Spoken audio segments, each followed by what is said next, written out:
नमस्कार, city light में स्वागत है आप सब। आपके साथ श्रवण तंबोले। आज बुलेटिन की शुरुआत करते हैं इस वक्त की एक सबसे बड़ी खबर के साथ। कोलकाता नाइट राइडर्स ने आईपीएल 2024 का खिताब अपने नाम कर लिया है। केकेआर ने फाइनल मुकाबले में सनराइजर्स हैदराबाद को 8 विकेट से मात देकर यह खिताब अपने नाम किया है। खबर रायपुर से, जहां पर पुलिस ने एक बड़ा खुलासा करते हुए 4 अंतर्राष्ट्रीय शूटरों को गिरफ्तार किया। 3 शूटर राजस्थान और 1 झारखंड के रहने वाला है। सभी शूटर अमन साहू गैंग के लिए काम करते हैं। कोयला कारोबारी की हत्या करने के लिए रायपुर ये पहुंचे थे। पूछताछ में खुलासा हुआ कि शूटरों के निशाने पर छत्तीसगढ़ के 2 प्रमुख औद्योगिक घरानों के मुखिया थे। दोनों ग्रुप के मुखिया की रेकी हो चुकी थी। मैन सिंह मलेशिया में बैठकर गैंग को ऑपरेट कर रहा था। गिरफ्तारी के बाद पुलिस ने चारों आरोपियों को कोर्ट में पेश किया। पुलिस ने पूछताछ के लिए कोर्ट से 1 हफ्ते की पुलिस रिमांड मांगी है। रायपुर आईजी ने इस मामले का खुलासा किया। 2-3 बड़ी घटनाएं हिंसा की, औद्योगिक ग्रुप्स जो हैं उन पे जो हमले हो सकते थे उसको रोका गया है इस कार्रवाई के कारण। इस घटना में 4 पकड़े गए हैं आरोपी। इसमें से 3 राजस्थान के एवं 1 झारखंड का है। साथ ही साथ घटना में जो फायर आर्म का इस्तेमाल किया जाता वो भी पकड़ा हुआ है, जो आपके सामने है। तो रायपुर पुलिस ने बड़ी कार्रवाई करते हुए लॉरेंस बिश्नोई और अमन सिंह गैंग से जुड़े 4 शूटरों को गिरफ्तार किया। ये शूटर छत्तीसगढ़ के 2 औद्योगिक घरानों के मुखियाओं की हत्या करने के लिए पहुंचे थे और वारदात को अंजाम देने के पहले आरोपियों को गिरफ्तार कर लिया गया। बताया जा रहा कि इन्हीं शूटरों ने फिल्म अभिनेता सलमान खान के घर में फायरिंग की थी। ये शूटर लॉरेंस बिश्नोई मयंक सिंह के लिए टारगेट को पूरा करने का काम करते थे। आरोपियों की गिरफ्तारी के बाद आईजी रायपुर अमरीश मिश्रा और एसएसपी रायपुर संतोष सिंह ने पूरे मामले का खुलासा किया। पूरे मामले पर एसएसपी रायपुर संतोष सिंह से खास बातचीत की हमारे संवाददाता तहसीन जैदी ने। रायपुर पुलिस ने एक बड़ी कार्रवाई करते हुए एक अंतर्राष्ट्रीय एक कुख्यात गैंग जो है उसके 4 शूटरों को गिरफ्तार करने में यहाँ पे सफलता की है। कौन सा गैंग है, किस तरीके से काम करता है, इस पूरे मसले पे बात करने के लिए आज हमारे पास रायपुर के एसएसपी श्री संतोष सिंह जी आज खुद यहाँ पे हैं। किस तरीके से गैंग काम करता था सर? पहले तो सर ये बड़ी कार्रवाई यहाँ पे आपने की है। IBC 24 परिवार की तरफ से बहुत बहुत बधाई आपको। जिस तरीके से एक बड़ा एक अंतर्राष्ट्रीय इसको गैंग बोल सकते, किस तरीके से काम करता था, कौन सा ये गैंग था और किस लिए ये रायपुर में आया था सर? एक अमन साहू गैंग जो झारखंड में ऑपरेट करता है और उसके अंतर्राष्ट्रीय बहुत सारे कनेक्शंस हैं। छत्तीसगढ़ में पहले भी उसने व्यापारिक संगठनों पे हवाई फायरिंग की थी, लेकिन इस बार वो संगठन बहुत ही सोफिस्टिकेटेड तरीके से उसने एक बड़े ग्रुप जो पूरे अंतर्राज्यीय स्तर पे काम करता है उस ग्रुप को संपर्क किया और यहाँ 4 जो उसके शूटर आज पकड़े गए हैं जो यहाँ के व्यापारियों पे फायरिंग करने वाले थे और इनको अलग अलग ऑपरेशंस में 72 घंटों में हम लोगों ने 3 अलग अलग जगह ऑपरेशन चलाया। काफ़ी टीमें लगी हुई थी और एक बड़ी घटना जो कल ये फायरिंग करने वाले थे उससे हम लोग बच पाए, उनको लोगों को बचाया। जिस तरीके से बात सामने आती है लॉरेंस बिश्नोई और दूसरे जो गैंग हैं उनके लिए ये लोग कुछ काम करते थे, जिस तरीके से खुलासे में बात सामने आई। मैं आपको बताऊं कि इसमें अमन साहू गैंग जो बहुत बड़े स्तर पे उसके अभी रिसेंट समय में भी पता चला कि अंतर्राष्ट्रीय एक लॉरेंस बिश्नोई ग्रुप जो बहुत बड़ी बड़ी घटनाओं में शामिल था उसके शूटर्स को उसके साथ वो काम करता था। इसमें भी कुछ शूटर पकड़े गए हैं जो राजस्थान के, तो कहीं ना कहीं कुछ ना कुछ कनेक्शन इसमें दिख रहा है। IBC 24 से बातचीत करने के लिए बहुत बहुत धन्यवाद।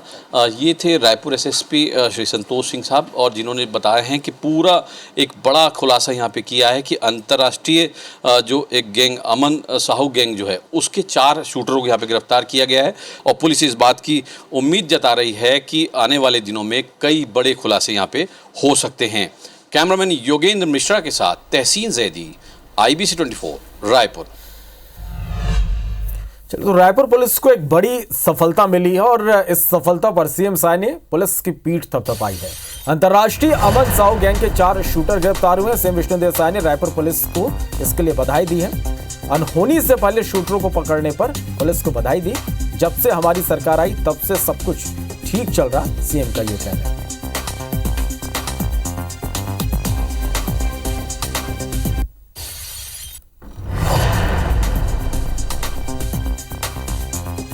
पुलिस की बड़ी सफलता पर सीएम शाह ने पुलिस की पीठ थपथपाई है। अंतर्राष्ट्रीय अमन साहू गैंग के 4 शूटर गिरफ्तार हुए। सीएम विष्णुदेव साय ने रायपुर पुलिस को इसके लिए बधाई दी है और ये कहा कि अनहोनी से पहले शूटरों को पकड़ने पर आपको बधाई, और जब से हमारी सरकार आई तब से सब कुछ ठीक चल रहा है।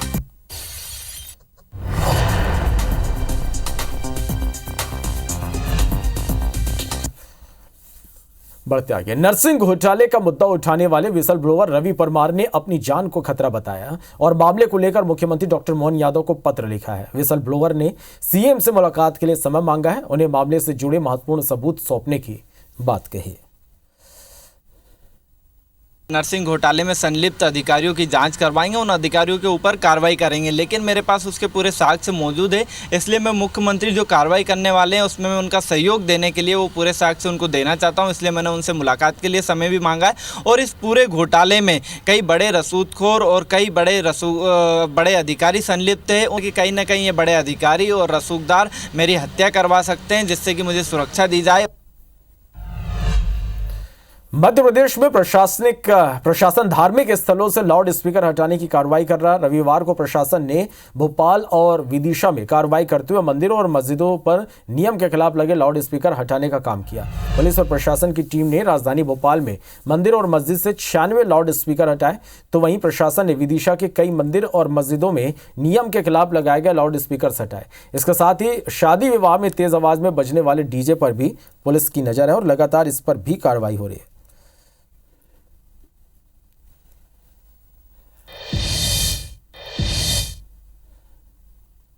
बहुत अधिक मात्रा में स्पीकर बज रहे हैं, उनको नियंत्रित किया जाए। तो झूलन पीर मस्जिद पे कुछ स्पीकर हमने निकाले हैं। तो उसके बाद सब्जी फॉरसन मस्जिद थी, उस पर भी लगे हुए थे स्पीकर, उनको निकाला है। फिर गोठान मस्जिद है, उसको भी निकाला है। और इमलीपुरा में एक मस्जिद है, उनको भी निकाला है। सबको हमने इकट्ठा किया, उनको बाकायदा बताया, समझाया, और उनके समझाइश के बाद में उन्होंने स्वयं हमारा साथ दिया है और निकाल लिए। उनको बता दिया गया है कि एक निश्चित डेसिबल है, उससे ऊपर किसी प्रकार का साउंड बर्दाश्त नहीं किया जाएगा। बेमेतरा के बोरसी में ब्लास्ट के बाद अब प्रशासन की टीम मानव अंग को डीएनए टेस्ट के लिए भेज दी है। घटना के बाद 8 लोग लापता हो गए। वहीं सरकार की घोषणा के बाद अब फैक्ट्री प्रबंधन लापता और मृतक को 5-5 लाख रुपए की तत्कालिक सहायता राशि और 1 हफ्ते बाद फैक्ट्री प्रबंधन को 5-5 लाख रुपए देने होंगे। घटना के बाद कांग्रेस ने एक जांच टीम का गठन किया। टीम में कांग्रेस के पूर्व विधायक आशीष छाबड़ा समेत कई कांग्रेसी शामिल हैं, जो मौके पर पहुंचकर घटनास्थल का जायजा लिया। कांग्रेस प्रदेश अध्यक्ष दीपक बैज ने शायद सरकार पर निशाना साधते हुए कहा कि अब तक मृतकों की संख्या सरकार जारी नहीं कर पाई, दोषियों पर एफआईआर दर्ज नहीं हुई है। बैज ने कहा घटना में मृतकों के परिजनों को 50 लाख और घायलों को 10-10 लाख रुपए देने चाहिए। केरला ब्लॉक के पिरदा गांव में ब्लास्ट हुआ था। जब तक ये पूरा मलबा नहीं हटता है तब तक ये बताना मुश्किल होगा कि कितने लोग प्रभावित हुए हैं। सरकार अभी तक मौत के आंकड़े क्यों जारी नहीं कर पाई? सरकार आखिर क्या छुपाना चाहती है? जवाब देना चाहिए। आज तक जिम्मेदारों पर एफआईआर दर्ज क्यों नहीं हुआ? फैक्ट्री का निरीक्षण भी किया है, परिवारजनों से मिला है। मिलने के बाद जो यहाँ जानकारी एकत्रित की है वो प्रदेश अध्यक्ष जी को जानकारी बना के सौंपी जाएगी। 24 घंटे से ज़्यादा समय बीतने के बाद भी अभी तक डेड बॉडी नहीं मिल पाई। कवर्धा में हुए भीषण सड़क हादसे के बाद भी अलग अलग जगहों से लापरवाही की लगातार तस्वीरें सामने आ रही। कवर्धा में पिकअप पलटने से हुए 19 लोगों के मौत के बाद न तो प्रशासन गंभीर नजर आ रहा, न ही लोगों ने कोई सीख ली है।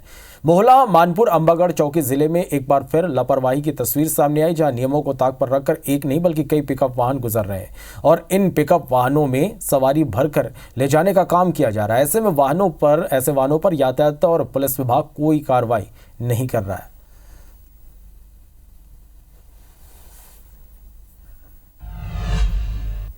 छत्तीसगढ़ में ट्रेनों के लेट होने पर सियासत लगातार जारी। राजनीतिक पार्टियों के विरोध के चलते कुछ समय के लिए स्थिति ठीक हुई, लेकिन अब चुनाव के बाद ट्रेनों की स्थिति और दयनीय हो गई। हालांकि राजनीतिक दलों के आरोप प्रत्यारोप जारी हैं। देखिए हमारी खास रिपोर्ट।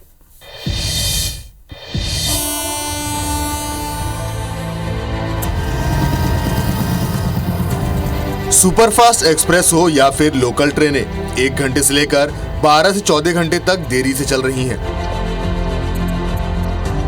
जिसके कारण आम यात्रियों को भारी दिक्कतों का सामना करना पड़ रहा है। सबसे ज्यादा परेशानी उन यात्रियों को हो रही है जिन्हें आगे किसी दूसरे स्टेशन से कनेक्टिंग ट्रेन या फिर फ्लाइट पकड़नी होती है। इतना ही नहीं, रेलवे अक्सर इन ट्रेनों को छुट्टियों के समय ही रद्द कर रहा है। यात्रियों की बात करें तो उनके मुताबिक मालगाड़ियों को पास कराया जा रहा है और यात्री ट्रेनों को रोका जा रहा है। जो ड्यूटी जाने वाले लोग हैं वो रेलगाड़ी का इस्तेमाल ही नहीं कर पा रहे हैं और जो पैसेंजर को कहीं समय पे पहुंचना है वो भी नहीं पहुंच पा रहा है। ये सारी दिक्कतें हो रही हैं। सबसे पहली दिक्कत ये है कि ट्रेन लेट होती है तो हमें देर में जगह में पहुंचते हैं। दूसरा ये है कि उसके कारण कई बार हमारा जो काम रहता है, इम्पोर्टेंट काम, वो छूट जाता है। इसको लेकर कांग्रेस ने सवाल उठाए हैं। छत्तीसगढ़ कांग्रेस के अध्यक्ष दीपक बैज का कहना है कि केंद्र की भाजपा सरकार रेल को सही तरह से नहीं चला पा रही है। चुनाव को देखते हुए इन्होंने कुछ टाइम के लिए इन्होंने परिचालन समय पे कराया था, लेकिन फिर भी समय पे नहीं थी। 4-4 घंटे हम लोगों ने स्वयं रेलवे स्टेशन में जाके देखा है। लोकसभा चुनाव के दौरान 4-4 घंटे, 8-8 घंटे, 12-12 घंटे लेट चल रही थी और आज भी वही हालत है। तो ट्रेनों की व्यवस्था, मतलब ये भारतीय जनता पार्टी की सरकार की चलाने की बस की बात नहीं है। कांग्रेस के इस आरोप का जवाब देते हुए छत्तीसगढ़ भाजपा के प्रदेश महामंत्री संजय श्रीवास्तव ने कहा है कि कांग्रेस ने देश में 70 सालों में इंफ्रास्ट्रक्चर तैयार नहीं किया जो आज भाजपा सरकार कर रही है। देखिए, ट्रेनों की स्थिति तो लोकसभा चुनाव के पहले भी बेहतर थी और आज भी बेहतर है। ये जरूर है कि जब निर्माण होते हैं, नई रेल पातें बनती हैं, डेवलपमेंट होता है, बहुत सारे काम होते हैं, तब कुछ दिक्कतें होती हैं उन रूट्स पर। कांग्रेस ने 60 वर्षों में ये काम नहीं किया। अब उन कामों को बीजेपी की सरकारें कर रही हैं, इंफ्रास्ट्रक्चर ठीक कर रही है, रेलवे इंफ्रास्ट्रक्चर, तो कुछ दिक्कतें होती हैं। लेकिन ऐसा नहीं है कि ट्रेनें, बहुत बड़ी मात्रा में ट्रेनें गड़बड़ हैं। दरअसल लोकसभा के पहले, विधानसभा के पहले, लोकसभा के बाद भी ट्रेनें ठीक हैं। स्थिति कांग्रेस की खराब है कि लोकसभा के पहले भी खराब थी, विधानसभा के पहले भी खराब थी, अब लोकसभा के बाद भी और खराब हो जाएगी। दरअसल भूपेश बघेल जी यही कहना चाहते हैं। इधर रेल अधिकारियों का कहना है कि छत्तीसगढ़ के अधिकांश हिस्सों में चौथी रेल लाइन का काम जारी है, जिसके चलते ट्रेनें लेट हो रही हैं। Star Jain, IBC 24। नौतपा का आज दूसरा दिन रहा। नौतपा के कारण गर्मी से लोग हलाकान देखे गए। सिवनी में पारा 40 डिग्री दर्ज किया गया। सड़कों पर सन्नाटा रहा। गर्मी से बचने के लिए लोग कोल्ड ड्रिंक्स का सहारा लेते दिखे। इसके अलावा बुरहानपुर जिले के धूलकोट क्षेत्र से जुड़े गांव में गर्मी के चलते जल संकट गहराया हुआ है। ग्रामीण बैलगाड़ी से कई किलोमीटर दूर से पानी लाने को मजबूर है। पीने के पानी की व्यवस्था के लिए ग्रामीण परेशान होते दिखाई दे रहे हैं। हरदा में पारा 43 डिग्री दर्ज किया गया। वहीं गर्मी से बचने के लिए लोग कई तरह के उपाय करते देखे गए। वहीं सीएम डॉक्टर मोहन यादव ने गर्मी और लू से बचने के प्रदेशवासियों से अपील की। उन्होंने कहा कि बहुत आवश्यक काम होने पर ही घर से बाहर निकले, जरूरतमंदों को पानी उपलब्ध कराएं। छिंदवाड़ा में डॉक्टर प्रकाश इंडियन टाटा इन दिनों कक्षा 8वीं की परीक्षा दे रहे हैं। डॉक्टर टाटा ने बताया कि मैंने पढ़ाई के लिए कभी स्कूल में कदम नहीं रखा, क्योंकि 5 साल की उम्र से मैं अमरकंटक में अपने गुरु के आश्रम में चले गया था और 20 साल तक के जड़ी बूटियों से इलाज करना सीखा और आयुर्वेद को समझा। इसके बाद छिंदवाड़ा के कोयलांचल में उन्होंने करीब 4 जगह क्लिनिक खोले और पातालकोट की जड़ी बूटियों से इलाज करना शुरू किया। उन्होंने बताया कि मैं 112 देश में जाकर इलाज कर चुका हूं। इसी के साथ देश विदेश की कई हस्तियों का भी मैंने इलाज किया है। हर इंसान को शिक्षित होना बहुत जरूरी है, क्योंकि हम 5 वर्ष की आयु से अमरकंटक में 20 सालों तक आश्रम में रहे, गुरु आश्रम में, जहां हमने आयुर्वेद, योगा, मेडिटेशन का ज्ञान प्राप्त किया। हमने सोचा क्यों ना हम शिक्षित हों, और शिक्षित होने के उद्देश्य से हम यहाँ पर आए हुए हैं। अभी 8वीं परीक्षा दी है। यहाँ पर कक्षा 8वीं से लेकर कक्षा 12वीं तक की एग्जाम हो रही है, जिसमें ओपन स्कूल, RJN और ALC तीनों मीडियम के बच्चे हैं। साथ में एक बच्चा उर्दू माध्यम का है। और ये जो एग्ज़ाम है वो 20 तारीख से शुरू हुई, तो 20 मई से लेकर 7 जून तक चलेगी। रायपुर के शदानी दरबार में बच्चों के लिए पिछले 15 सालों से ज्ञानवर्धक शिविर का आयोजन किया जा रहा है। हर साल गर्मियों की छुट्टी के समय इस शिविर का आयोजन होता है। इस साल ये शिविर 19 मई से 2 जून तक चलेगा। इसमें 7 साल से लेकर 17 साल तक के बच्चे शामिल हैं। शिविर का उद्देश्य बच्चों के अंदर भारतीय संस्कृति, नैतिक शिक्षा, वैदिक ज्ञान, आध्यात्म, योग और सनातनी परंपरा को अपनाना है। यहाँ हर दिन बच्चों को थ्योरी और प्रैक्टिकल वर्क दिया जाता है ताकि बच्चों का पूर्ण रूप से विकास हो सके। हर दिन अलग अलग मोटिवेशनल स्पीकर्स बच्चों को क्लास दे रहे हैं ताकि बच्चों के अंदर स्पीकिंग स्किल्स और निखारा जा सके। यहाँ पर बच्चों को शुद्ध श्लोक उच्चारण के साथ जीवन के मूल उद्देश्यों के बारे में भी बताया जा रहा है। बच्चे हमारे देश का भविष्य है, परिवारों का भविष्य है। अगर यह अभी से अनुशासित हो जाएंगे, अपने समय का सदुपयोग करना सीख जाएंगे, तो यह सिर्फ एक स्कूल की विद्या में पारंगत नहीं होंगे बल्कि समाज और राष्ट्र के भी काम आएंगे। तो ऐसा गुण हम इनमें भरने का प्रयास करते हैं। बच्चे आज ये समझने वाले हैं कि देश क्या होता है, राष्ट्र क्या होता है, उसमें क्या अंतर होता है और स्वहित कितना जरूरी है, राष्ट्र का हित कितना जरूरी है और राष्ट्र को सर्वोपरि क्यों रखना चाहिए और कैसे रखेंगे और उससे होगा क्या। ऐसी तमाम प्रकार की चर्चा आज बच्चों के साथ होगी और निश्चित तौर पर ऐसे सत्रों के आयोजन के बाद बच्चे राष्ट्र के प्रति अपने कर्तव्यों का और बेहतर तरीके से पालन कर पाएंगे। 15 दिन की ज्ञानवर्धक शिविर लगती है जहाँ हम बहुत अच्छी अच्छी चीज़ें सीखते हैं, ड्राइंग, क्राफ्ट और मेकअप, और यहाँ पर ज्ञानवर्धक चीज़ें, एकदम संस्कारी चीज़ें, मतलब जैसे शास्त्र के बारे में, हमारे कर्तव्य, हमारा दायित्व, हम सब चीज़ों के बारे में सीखते हैं। तो मुझे तो बहुत प्राउड फील होता है कि मैं